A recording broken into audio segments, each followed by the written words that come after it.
লালন ফকিরের গান তোমাদের এই কবিতাটা তোমাদের আছে একাদশ শ্রেণীর দ্বিতীয় সেমিস্টারের বাংলা সিলেবাসের মধ্যে। তাহলে চলো তোমাদের এই কবিতাটা ভালো করে সারাংশ এবং কবিতাটির মূল অংশটা পড়িয়ে দিচ্ছি। কবি পরিচিতি। কবি হলো জন্ম শৈশব আনুমানিক আনুমানিক সাধক লালন সাঁই 1774 সালে নদিয়া জেলার অধীন কুষ্টিয়া চাপড়ার অন্তর্গত গড়াই নদীর তীরে ভাড়ারা গ্রামে জন্মগ্রহণ করে। শিশু কায়স্থ পরিবারে একমাত্র সন্তান ছিলেন লালন সাঁই। তার বাবা মা ছিল মাধব কর এবং পদ্মাবতী। শৈশব থেকে বাবা মার মৃত্যু হয়, ফলে আর্থিক দুরবস্থা। লালন পড়াশোনা করতে পারেনি কারো মতো। লালন জন্মগ্রহণ হয়েছিল যশোর জেলার হরিশপুর গ্রামে। পরিণত জীবন। শৈশবে মা বাবা মারা গেলে পরে লালনের উপরে সংসার দায়িত্ব এসে পড়ে। এই সময় তার বিয়ে হয়। জাতিদের সঙ্গে বিবাহ। এরপর জ্ঞাতিদের সঙ্গে বিবাদের জন্য তিনি ঘর বাড়ি ছেড়ে স্ত্রীদের নিয়ে আলাদাভাবে বাস করতে থাকেন। এই সময় প্রতিবেশী বাউল দাসের সঙ্গে নবদ্বীপে গঙ্গা স্নানে যান। বাড়ি ফেরার পথে বসন্ত রোগে আক্রান্ত হলে সঙ্গীরা লালনকে মৃত মনে করে কোনো রকমে মুখাগ্নি করে নদীতে ফেলে দিয়ে যায়। দেহ ভাসতে ভাসতে এক মুসলমান মেয়ে তাকে তুলে নিয়ে গিয়ে সেবা যত্ন করে সুস্থ করে তোলে। এরপর লালন বাড়ি গেলেও হিন্দু সমাজ মুসলমানদের ঘরে অন্ন জল গ্রহণ করায় তাকে সমাজে জায়গা দিতে রাজি হয় না। এই ঘটনায় হতাশ লালন তখন সিরাজ সাঁই নামক বাউল গুরুর কাছে দীক্ষা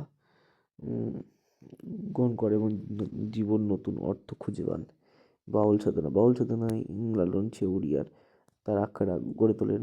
অল্প দিনের মধ্যে লালনের প্রভাব দিকে ছড়িয়ে পড়ে। তোমরা যদি এই গল্পটা ভালো করে পড়তে চাও, দেখবে জি বাংলা সিনেমায় একটা সিনেমা আছে, সেটার নাম হচ্ছে লালন ফকির। অবশ্যই খুব সুন্দর।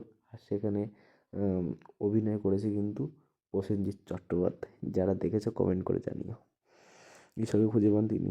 মনে করেন মনের মানুষই তার ঈশ্বর। তাকে খুঁজে পাওয়ার জন্য তীর্থদর্শনের কোনো প্রয়োজন নেই। তিনি জাতপাতের কোনো কথা না বলে মানবতার খোঁজ করেছিলেন। এই লালনের গানে সেখানে জাতিভেদ নেই, মানুষই সবথেকে গুরুত্বপূর্ণ।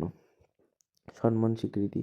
শোনা যায় যে মহর্ষি দেবেন্দ্রনাথ, সত্যেন্দ্র, যতীন্দ্র, রবীন্দ্রনাথ প্রমুখ তাদের সঙ্গে মানুষের সঙ্গে সাক্ষাৎ হয়েছিল। যতীন্দ্রনাথ ঠাকুর সম্ভবত 1789 খ্রিস্টাব্দে 5ই মে শিয়ালদহে বোটের উপর বসে লালনের ছবি এঁকেছিলেন। সম্ভবত লালন সেখানে উপস্থিত ছিলেন। অবশ্য রবীন্দ্রনাথ তার সঙ্গে সত্যি দেখা হয়েছিল কিনা সেই বিষয়ে গবেষকদের কোনো মতভেদ নেই।